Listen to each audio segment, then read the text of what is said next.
The Nile River, home to civilization for nearly 7,000 years. With its nourishing waters, it has remained the lifeline of the Egyptian people since the very birth of agriculture.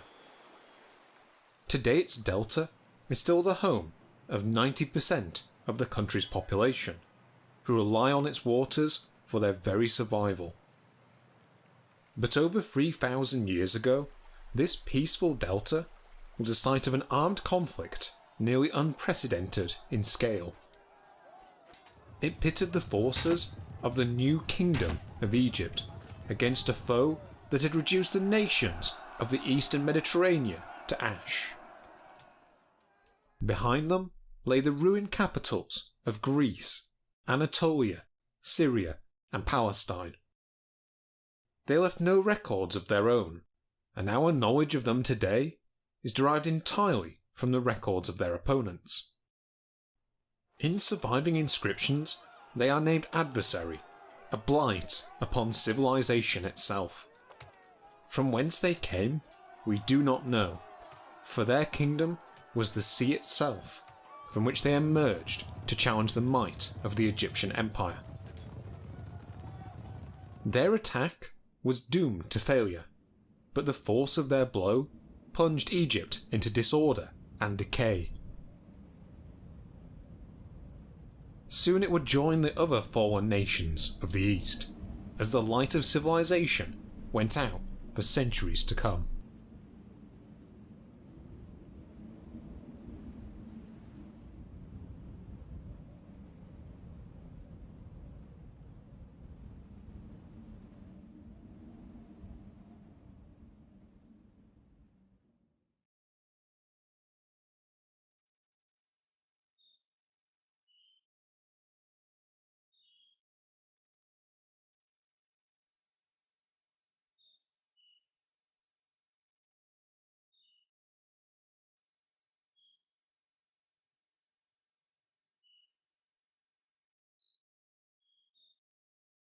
The story of the Bronze Age collapse, and the Sea Peoples on whom it is so commonly blamed, is one that has sparked a century of debate amongst archaeologists.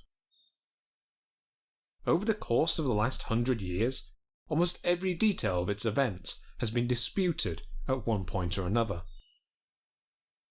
How did it happen? When?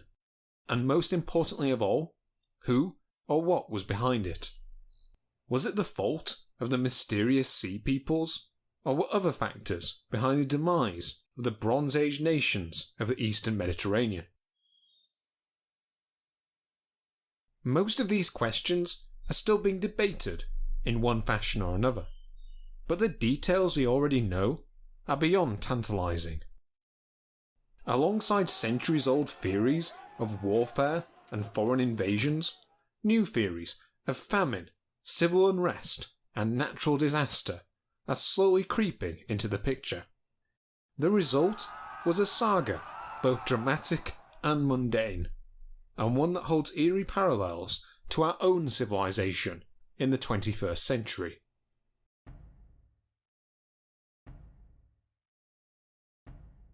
But before we can begin to understand the reasons behind the collapse, we have to familiarise ourselves with what the world of the late Bronze Age would have looked like.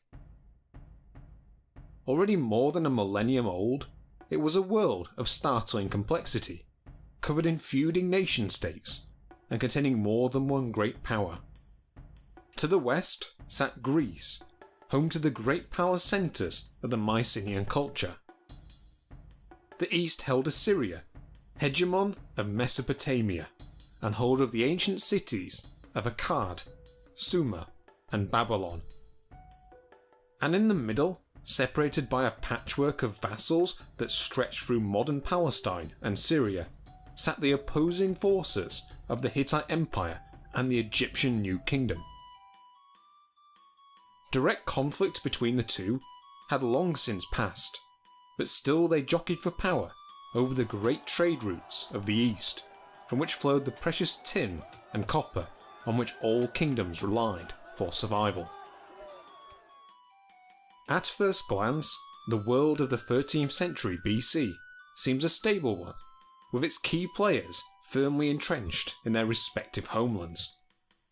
But within the span of the next century, each of these nations would undergo a series of catastrophic setbacks.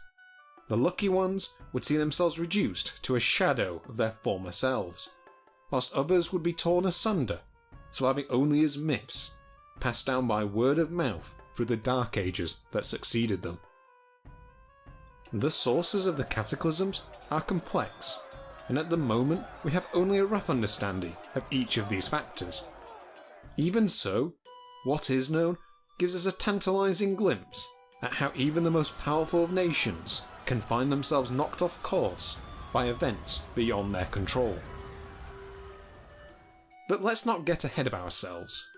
If we want to understand exactly how an established order can collapse so quickly, we will first have to travel back into the history of each of its nations.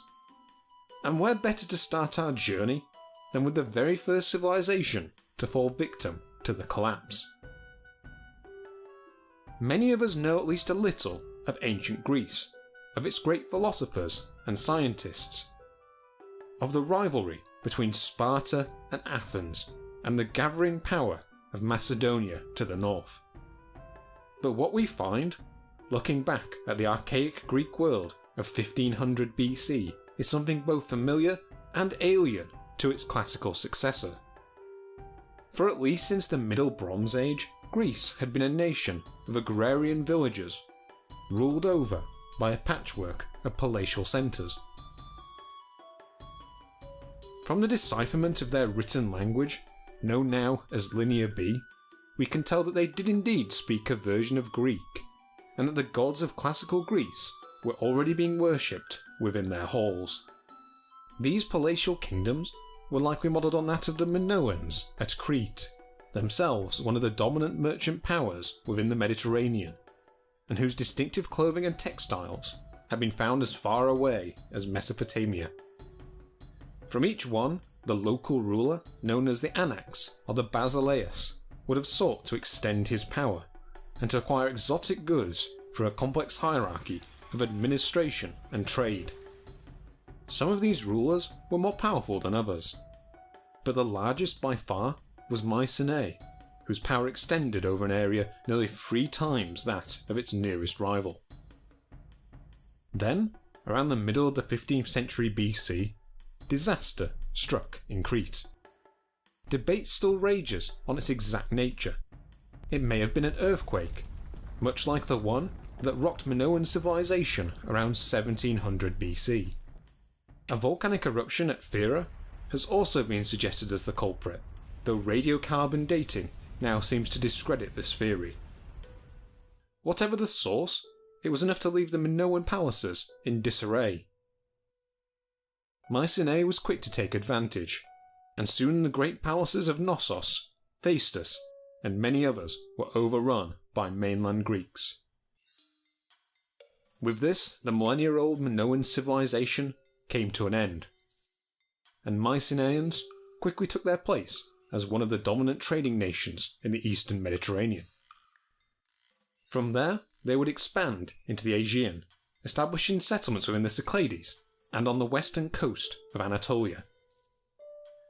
But this unchecked growth could only last so long, and from the 14th century onwards, they seem to have come into conflict with a number of western Anatolian cities. The name of one in particular is still known today, kept alive by a legendary war it supposedly fought with the Bronze Age Greeks. The Hittites may have called it Walusia, whilst their opponents knew it as Ilium, but it is by its other name that it is most commonly known today: Troy.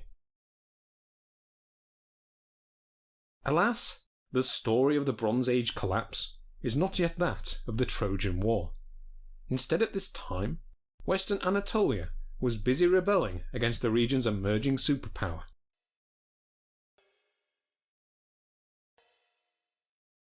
Founded somewhere between the early 17th and 16th century BC, the Hittites were not the first people to rule in Anatolia, but they were by far the most successful. Emerging from the city of Hattusa, under their first known king, Hattusili I, they expanded across the peninsula, often spreading their influence at the point of a sword. Their wars likely had a simple objective. Much as modern civilization relies on the two major resources of oil and gas, so too did life over 3 millennia ago rely on two hard-to-find metals. Their function was simple, for together they could be used to craft the bronze on which rulers of the time relied to outfit their armies. The first of these, copper, was one the Hittites either had in abundance or received from the copper mines of their neighbours in southeast Anatolia. The second, tin, was harder to come by. Two sources of it have been suggested in the ancient world, from mines far to the east in modern Afghanistan, or from others further west in the Balkans of Europe. Securing access to this precious metal would require Hittite control over the major trade routes of Anatolia and Syria, and over the next century they set out to accomplish just that. To the south, they conquered lands around Cilicia, gaining them access to the Mediterranean.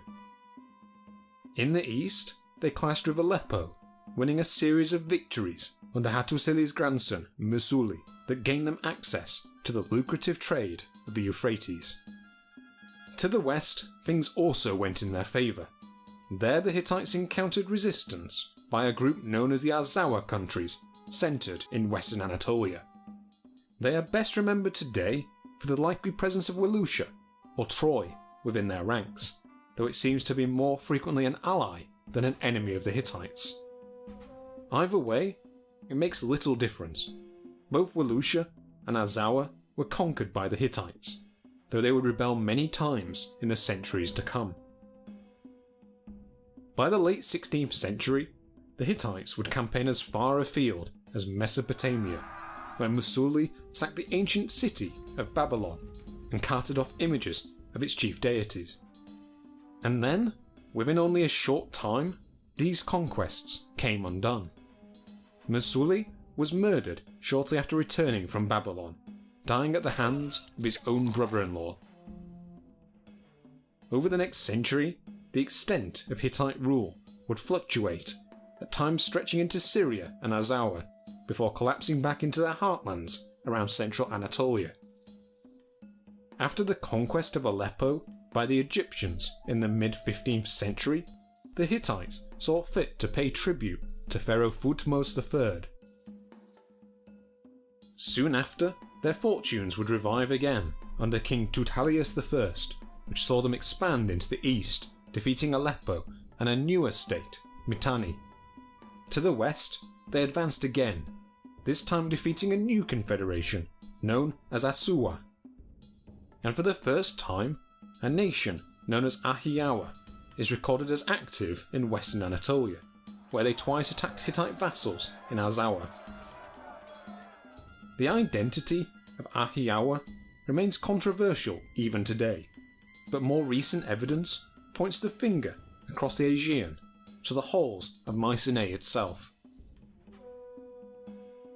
But this success was all temporary. With Tudhaliya's death, his kingdom collapsed, with enemies invading it from both the north and the east. From the north, the people of the Kaska lands invaded the Hittite heartlands themselves, burning Hattusa itself to the ground. Despite these setbacks, the Hittite kingdom persisted until the 14th century BC, when it began a remarkable recovery. And it is to one king in particular that this recovery can be largely attributed. His name was Suppiluliuma. He came to the throne in the early 14th century BC, overthrowing his brother in the process, and from there on out he set about forging his kingdom into an empire. Taking advantage of turmoil to the south, he conquered Aleppo, regaining access to vital seagoing trade. After that, he captured the capital of Mitanni and encouraged Egyptian vassals to rebel throughout Syria. In the west, he had less success, but he was still able to stretch Hittite influence further into Arzawa than any of his immediate predecessors. Such was the pinnacle of his power that the widow of the Egyptian pharaoh, likely Tutankhamun, wrote to him to ask him to send her one of his sons so that he might marry her and rule over Egypt. A son was duly sent, but the journey would result in his demise. Despite this setback, by his own death, Suppiluliuma had made his kingdom one of the most preeminent within the Mediterranean. If only his immediate successors had been so lucky. Many of them were doomed to spend much of their early reigns stamping out revolts in both the east and the west.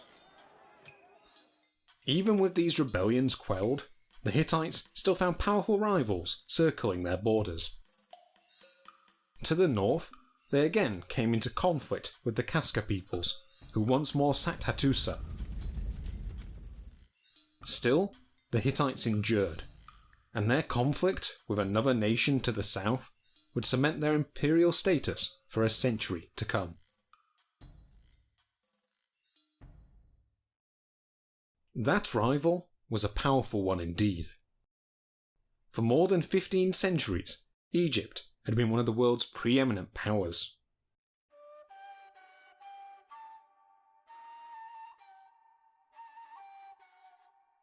By the time of the 15th century BC, its new kingdom was flourishing under the leadership of the 18th dynasty. Its ships plied the seas of the eastern Mediterranean, where it traded with the Minoans for clothing and weapons, with the people of the Sinai for copper and turquoise, and even as far as Azawa and further south in the land of Punt. After Minoan civilization collapsed, Mycenaean trade took their place, who the Egyptians referred to as Danaja. Throughout the remainder of the century, the new kingdom would expand, conquering Nubia, Canaan, and Syria, with Pharaoh Thutmose III crossing the Euphrates to campaign against Mitanni. But by the 14th century BC, its power would be weakened by the Aten affair, when the pharaoh of the time, Amenhotep IV, sought to change the state religion to one of a more monotheistic direction. Renaming himself Akhenaten, he introduced a system of worship centered around the sun disk, or the Aten. This deity was cast as the true ruler of Egypt, with the pharaoh as his temporal equivalent on earth. Akhenaten likely made the move to burnish his own power, and to weaken that of the priest classes of Egypt. The result he achieved was rebellions, both in Nubia and Syria. The Hittites were all too quick to take advantage. Upon his death, Aten worship was abandoned by his son and successor, Tutankhamun, along with a new city he built on the east bank of the Nile. Tutankhamun did not reign for long.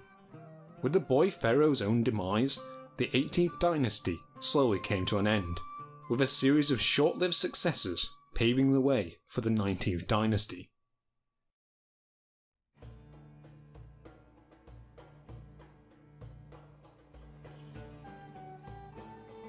Under this new leadership, the Egyptians would soon revive their status as hegemon of the Mediterranean.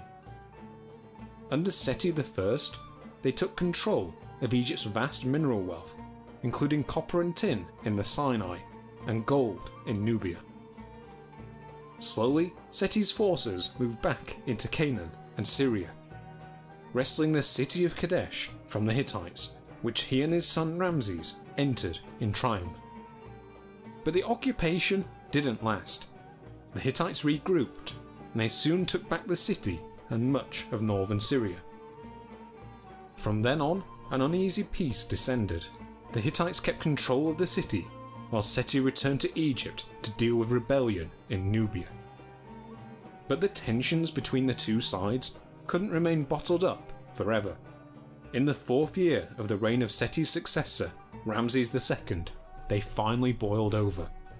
The result was one of the most well-documented battles of the ancient world, the Battle of Kadesh.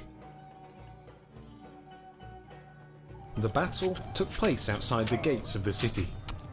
Here, Hittite scouts supposedly leaked a false position to their opponents, lulling them into an ambush. Our main source for the events of the battle itself come from Egyptian inscriptions, which claim that over 50,000 men were deployed between the two forces, along with over 5,000 chariots, the most ever deployed in a single battle. Its exact outcome was uncertain. The Egyptian inscriptions report a victory for their side, but their claims were mocked in a letter to Ramses himself by the later Hittite king Hattusilis III. Ultimately, neither side seems to have suffered a clear defeat. The Hittites withdrew, but the Egyptians failed to take the city. The two sides would jostle for advantage for the better part of the next 2 decades, until a succession war amongst the Hittites compelled them to make terms. The Silver Treaty was finally signed in year 21 of Ramses' reign, and it may even have been sealed with a form of royal marriage.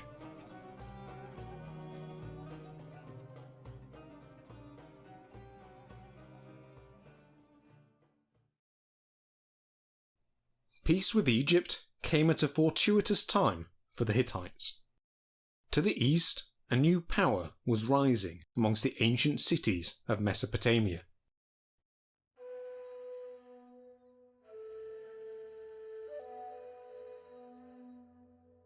Existing perhaps as early as the 25th century BC, Assyria had been the seat of its own empire in the late 3rd millennium BC, and for more than 1,000 years it had remained a strong regional power. All this would change with the emergence of Mitanni in the 16th and 15th centuries BC, after which Assyrian power began a slow decline. In the mid-15th century BC, Assur itself was sacked, and the nation was reduced to a Mitannian vassal. This state of affairs remained until the mid-14th century, when unrest amongst a pro-Assyrian faction within the Mitanni royal court allowed King Eridad to throw off their influence once and for all. His son, Ashur-uballit, was even able to annex Mitannian territory, taking advantage of their former overlord's weakness after Suppiluliuma and the Hittites crushed their power west of the Euphrates. Around the same time, Ashur sent a letter to Akhenaten in Egypt, announcing himself and his kingdom as the equals of Mitanni, and marking the beginning of the Middle Assyrian Kingdom. The ambitions of Ashur and his successors would lead them to a status far beyond that of Mitanni. Over the next century, they slowly expanded their borders, both at the expense of Mitanni to the west and Babylon to the east. By the 14th century BC, Ashur's son and successor, Enlil-nirari, would name himself as Sharu-rabi, or Great King, in his letters to the Hittite ruler. His great-grandson, Shalmaneser I, would go one further, defeating a combined force of Hittites, Mitannians, and their allies in the middle of the 13th century BC. Under his predecessors, Assyria had already expanded to the edges of the Hittite domain, but now Shalmaneser took hold of Hittite-ruled territories in the west, incorporating what remained of Mitanni into his kingdom. Not finished, he dealt his enemies a further blow, taking control of the copper mines at Isuwa, on which the Hittites relied so heavily to make their precious bronze.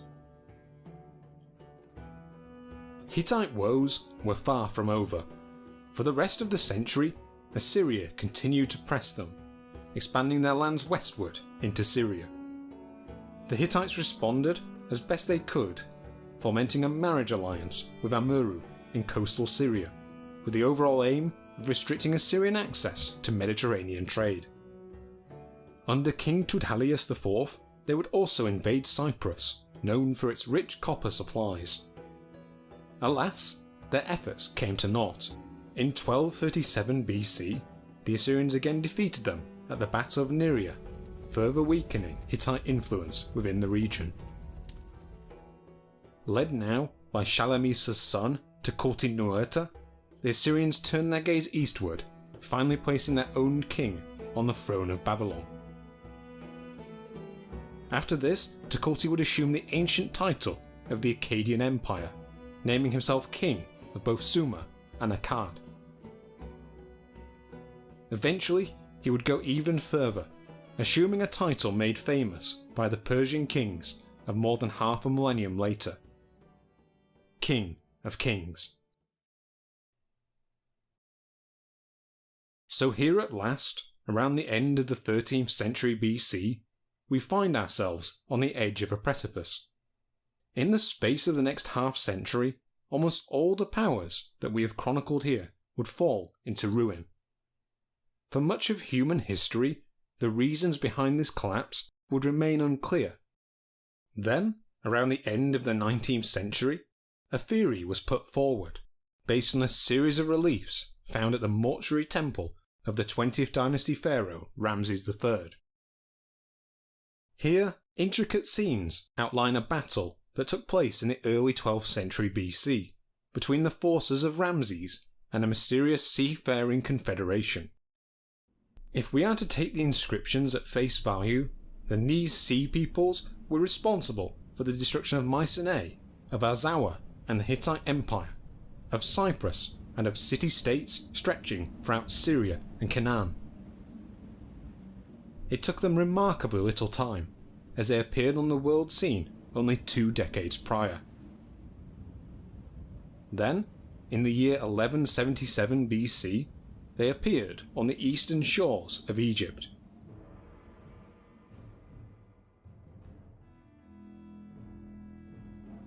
In the inscriptions at Medinet Habu, they are depicted as a diverse group, wearing different forms of dress and speaking many languages. From here, we also learn their names, the Shirden and the Shekelesh, the Peleset and the Denyen, the Tajeka and the Weshesh. It seemed they intended to settle in Egypt, for with them they brought their families in ox-drawn carts. They would clash twice with the Egyptians, first on land, then on the waters of the Nile itself.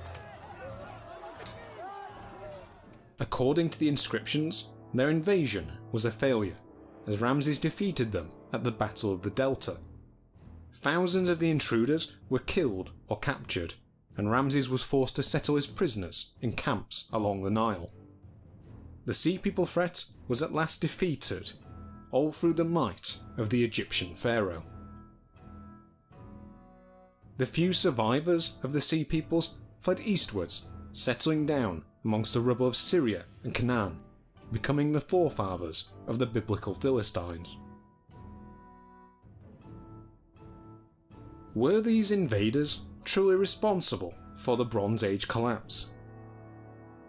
Indeed, for much of the 20th century, the theory of the Sea Peoples was accepted as the driving force behind much of the devastation seen throughout the Eastern Mediterranean at this time.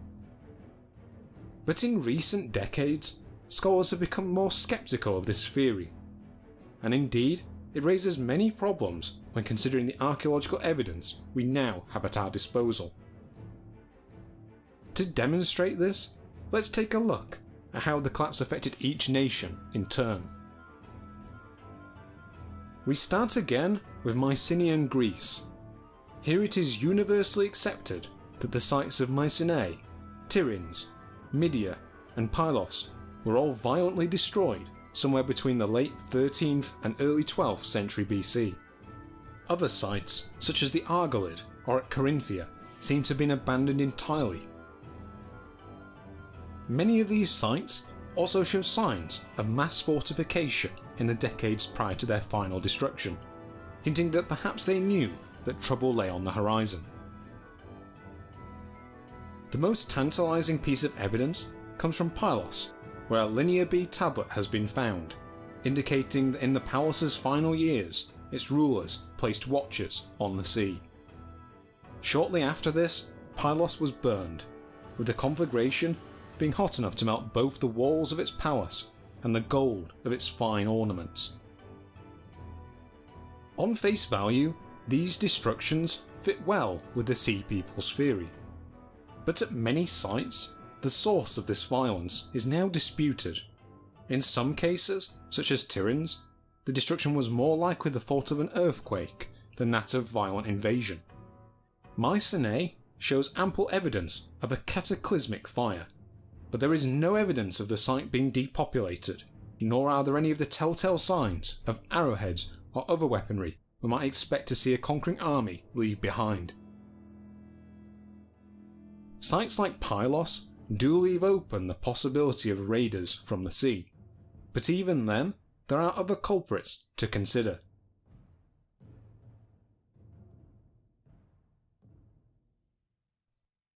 The Greeks of the classical era would place the blame squarely at the feet of another group, the Dorians, who supposedly migrated into Greece from lands further to the north. The tradition of their migrations was well established in the world of the 5th century BC, with individual city-states identifying with either Dorian or Ionian ethnicities. But when compared with modern evidence, the tale of these migrations rings false. New settlements do appear throughout Greece in the centuries after the collapse, but there is no sign of mass depopulation, or of an influx of new migrants. Pottery styles, though cruder, still retain many of the shapes of the Mycenaean age, and the disappearance of Linear B writing can be explained by the destruction of the palace centres from which scribes would have operated. In fact, the great Dorian centres of Sparta and Corinth show no obvious signs of habitation until long after the collapse. Instead, the presence of these new linguistic groups might be better explained by the removal of the existing palace elites, which would have allowed regional dialects to come to the fore. All this taken together, it seems unlikely that the Sea Peoples were behind the destructions in Greece.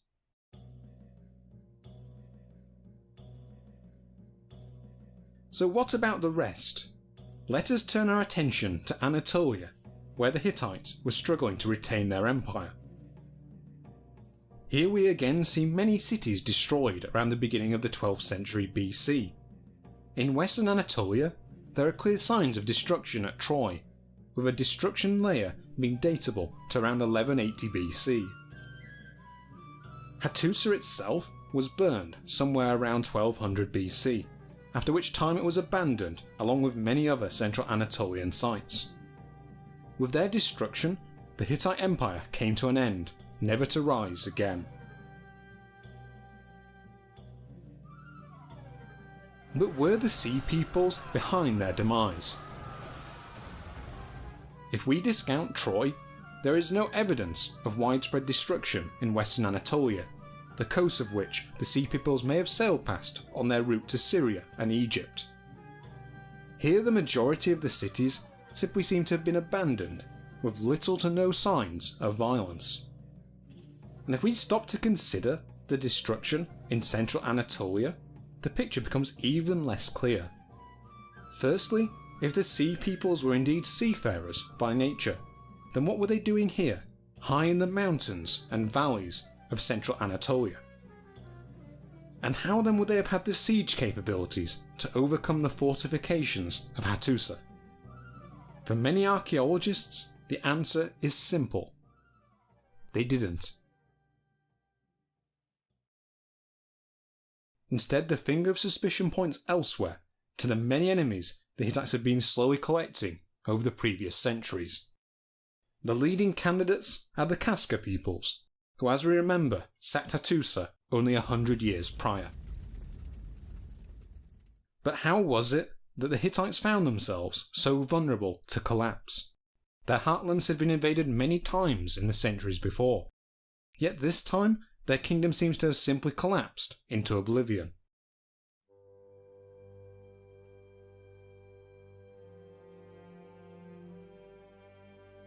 To explain this, we must again return to the theory of the Sea Peoples and their activities in the southern reaches of the empire.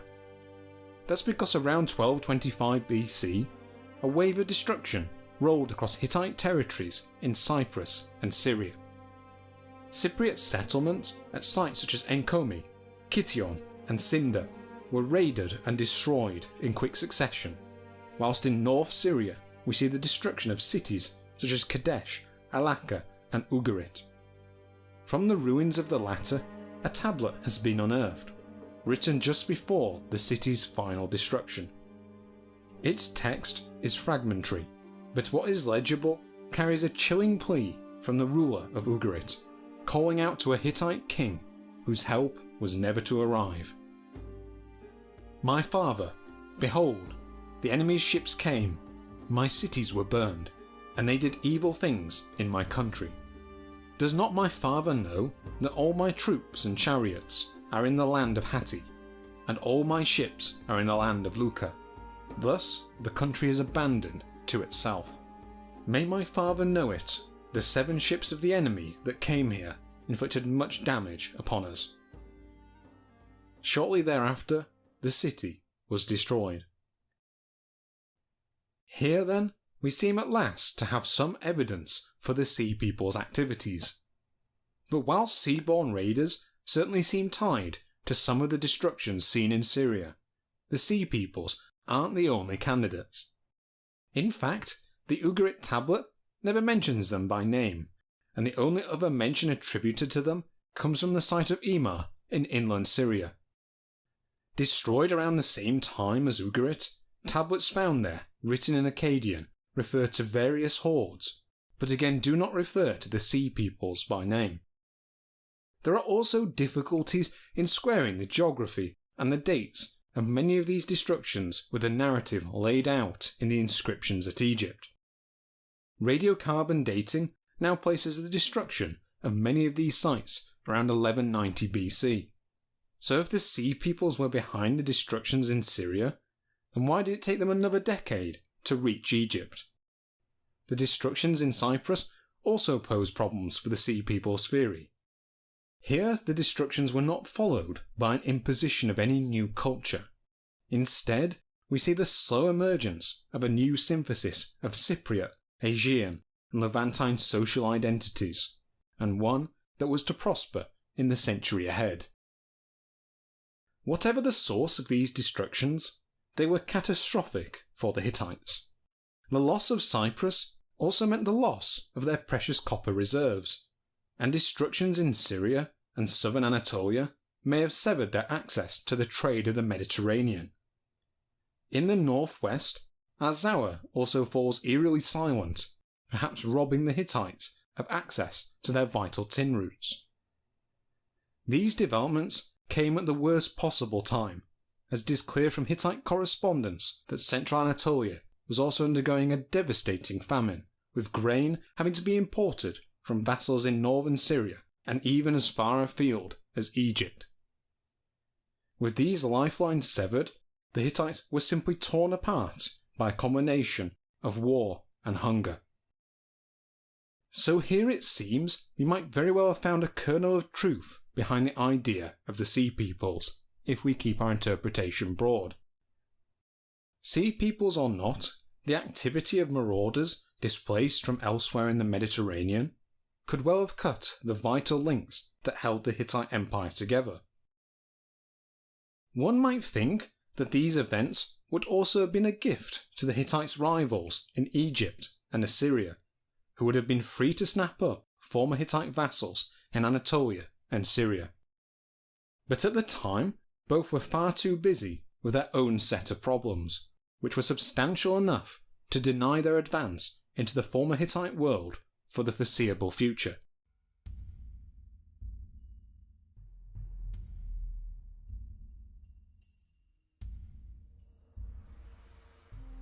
To the east, Assyria seems to have avoided the brunt of the collapse seen around the Mediterranean, and what destruction has been found is unlikely to be connected to the Sea Peoples.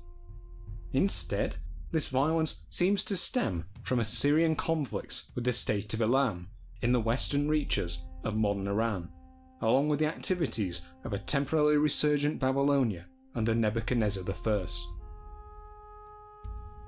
The Assyrians would eventually take over many of the former Hittite lands in Syria, but around the middle of the 11th century BC, they also seem to have gone into a decline.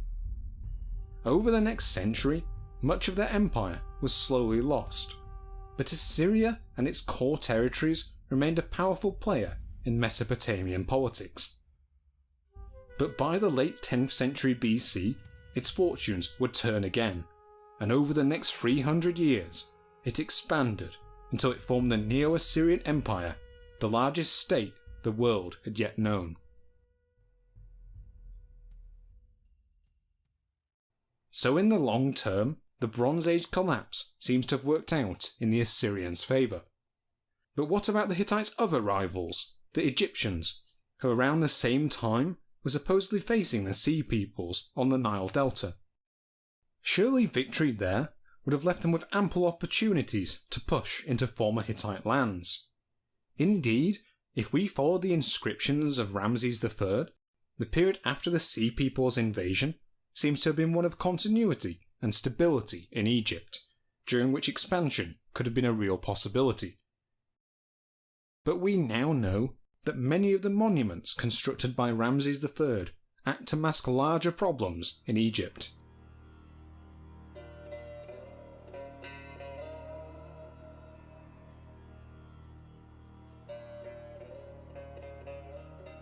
It seems that as big a threat as the Sea Peoples posed, Egypt was also dealing with another threat, as Libyan tribes were mounting frequent raids into the west of the country. The economic realities of dealing with these threats, along with a famine that seems to have struck Egypt in the later years of his reign, raised the price of grain, and in the process weakened the centralised nature of the state. Widespread corruption also forced Ramses into reorganising Egypt's priesthood, and it was during this process that he made a pivotal decision, one that in the long term would spell doom for his dynasty. Over the course of this restructuring, he made a series of huge land grants, particularly to the high priests of Amun in Thebes. Soon, almost a third of Egypt's arable land was within their grasp, and this rival economic centre slowly contributed to the collapse of Ramses' authority. Ultimately, it would prove his undoing, as his waning power led to a conspiracy against him from within his own harem. The results of this plot can still be seen on his mummy today, where a deep knife wound mars his throat. Ramses III was the last effective ruler of the 20th dynasty. After his death, Egypt's Syrian and Palestinian provinces broke up, and Egypt itself would retreat ever inwards. Soon after, they lost access to the gold mines of Nubia, on which they relied to pay their armies and decorate their tombs. Slowly, the country fragmented, descending into the Third Intermediate Period. Centralised rule would not return for the better part of 400 years.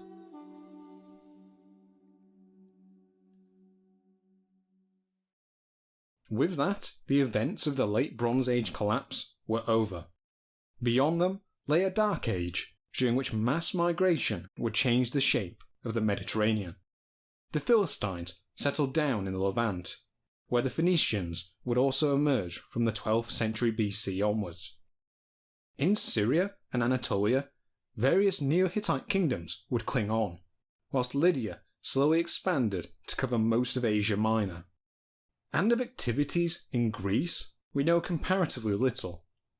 Writing would not reappear there until the 8th century BC, and by then the events of the collapse had been heavily edited by generations of oral retellings, transforming them into the stories of the Iliad and the Odyssey. So who really were the Sea Peoples? We've seen plentiful evidence of destruction and raids throughout the eastern Mediterranean. But can we say for certain that they were behind them? Alas, we lack the evidence to definitively tie the peoples that appear in the reliefs at Medinet Habu to the destructions that lie behind the Bronze Age collapse. And as with much of the rest of Ramses III's reign, there may be good reasons to doubt the veracity of the inscriptions themselves. In his statues and monuments, Ramses seems to go out of his way to compare himself to his illustrious predecessors. In particular, he seeks to ape the golden age of the reigns of both Ramses II and his son Meneptah, and may well have embellished his own accomplishments to match. The case of the Sea Peoples was a prime candidate for this embellishment, for we now know that there was in fact another, earlier Sea Peoples invasion, which the Egyptians again repulsed at a battle near the Nile Delta. This invasion, taking place during the reign of Meneptah, happened around 1207 BC, when Ramses himself would have been a boy.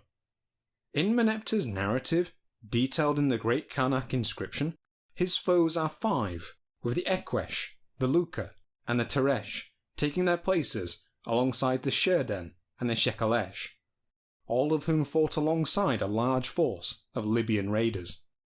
In comparison, Ramses' account has only the latter two in common, with his foes numbering either 6 or 7 nations.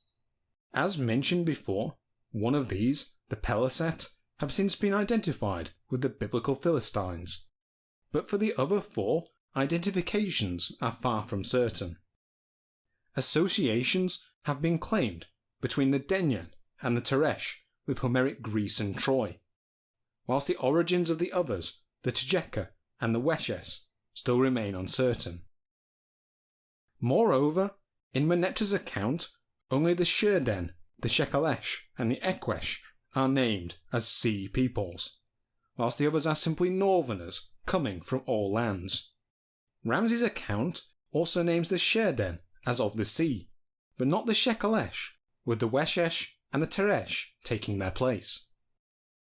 Complicating matters, the Sherden seem to have been well known before the other Sea Peoples, having been named as seaborne marauders from as early as the 14th century BC. Ramses II even records repulsing one of their raids himself on the Nile Delta in the 2nd year of his reign, after which many of their number were incorporated into the Egyptian army. There are even credible accounts of the Sherden being reported as fighting at the Battle of Kadesh. These inconsistencies between the various accounts make it somewhat rash to label the Battle of the Delta an outright fraud. However, it is plausible that the conflict may have been lesser in scale than claimed by Ramses himself, particularly as the other problems of his reign would have been more than enough to explain Egypt's decline. But the problems elsewhere in the Mediterranean are less easily explained. We must ask ourselves if the Sea Peoples weren't the cataclysmic force behind the Bronze Age collapse, then what was?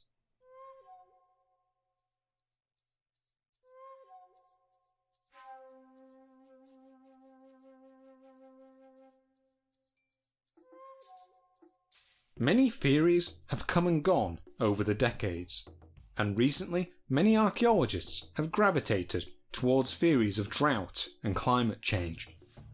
As mentioned earlier, a major drought was certainly raging in Anatolia around the time of the Hittites' destruction, and pollen analysis from Cyprus now seems to indicate that conditions there were much drier than normal around the time of the collapse. Sediment analysis at sites across the Mediterranean also seem to confirm the idea of a general drought in the late 13th century BC, which in turn could explain the appearance of new groups of raiders and refugees. Drought might also explain the apparent abandonment of settlements throughout western Anatolia, or the isolated violence at cities such as Tel Hazor at Canaan, or Mycenae itself in Greece. Here scholars have theorised that the destructions may be the result of peasant rebellions, as in both places palace areas associated with grain storage seem to have taken the brunt of the damage. Climate change certainly seems a compelling factor, but there are sites at which other elements seem to have been at work. Some display clear signs of generalised destruction, whilst others have clear evidence of arrowheads and weaponry within their destruction layers. In the case of the former, Many archaeologists have now proposed that earthquakes were the cause of much of the devastation.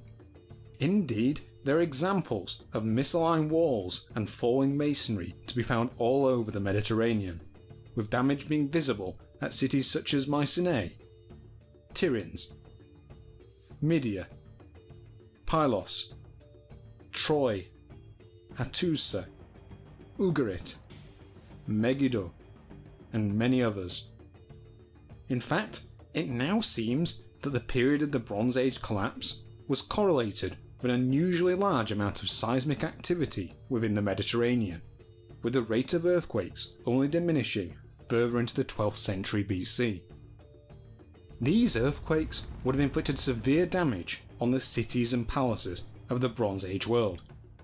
But this destruction doesn't seem to stretch quite far enough to explain the collapse itself. In most of the cities listed, the damage was swiftly patched, and only a few, such as Tiryns in Greece and Tel Hazor in Canaan, seem to have been abandoned immediately thereafter. Certainly, the damage could have made sites more vulnerable to invasion, but in most cases, the final destructions happen years or decades later, long after the worst of the damage would have been repaired. As we conclude our journey through the events of the Late Bronze Age collapse, it seems that multiple factors lie behind its events. Earthquakes, invasions, climate change, and trade route collapse. From the evidence available to us, it seems that no one of these is solely responsible, and that more and more the events of the collapse can only be explained by a combination of them all. Any guess at an exact timeline remains speculative, but it is not unreasonable to state that the true story of the collapse may have looked a little like this. Late in the 13th century BC, an extended wave of drought rolls across the Bronze Age Mediterranean, leading to crop failure and starvation, which in turn sparked local uprisings. Earthquake damage only hastened this turmoil, and this in turn made cities more attractive targets to migrating bands of raiders. Some of these peoples may well have banded together, as did the Sea Peoples, after which they would have journeyed southward in search of new lands to settle. In the wake of their destruction, many sites were abandoned entirely, only being repopulated later by peoples carrying new languages and cultures. This unrest, along with increased piracy throughout the Mediterranean, would have collapsed the trade networks on which the kingdoms of the time relied. One by one, the major powers fell, and much of the civilized world vanished into a dark age. Some international trade would have continued, but less and less of it came within the control of the former centralized states. Over the next few centuries, literacy also declines, and new kingdoms are founded in mythical circumstances throughout Greece and Anatolia. Eventually, a new world would emerge, one of Athenians and Spartans, of Assyrians and Babylonians, and in the distant future lies the mighty Persian Empire of Cyrus the Great. And with them emerges a new metal, one that would soon take the place of bronze as the arbiter of empires. The Iron Age had begun.